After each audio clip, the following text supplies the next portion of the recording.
আসসালামু আলাইকুম, আমি লাবণী রহমান চলে আসলাম আরও একটি রেসিপি নিয়ে। সকাল এবং বিকেলের নাস্তা, ডিম এবং পাউরুটি দিয়ে ঝটপট একটি নাস্তা। চলুন শুরু করা যাক। বাচ্চাদের টিফিনের জন্য হলে আরও বেশি ভালো হয়।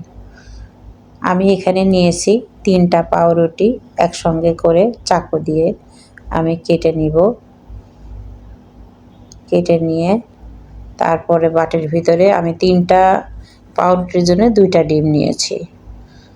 এখানে দিয়ে দিব সামান্য পরিমাণ একটু লবণ, দিয়ে দিব 1 চা চামচ চিনি।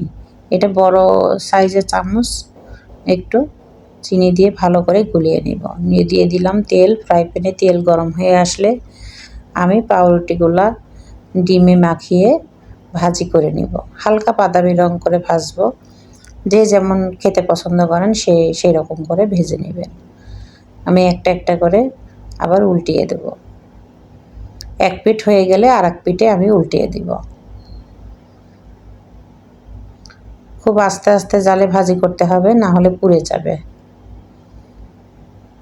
আমার ভাজি করা হয়ে গেছে, এবার আমি তুলে নিব। সকালের নাস্তা, বিকেলের নাস্তা এবং বাচ্চাদের টিফিনের জন্য খুবই সুস্বাদু একটি খাবার ডিম আর পাউরুটি। আমার ভিডিওটা যদি আপনাদের ভালো লেগে থাকে তাহলে like, comment, share and subscribe করে দিবেন।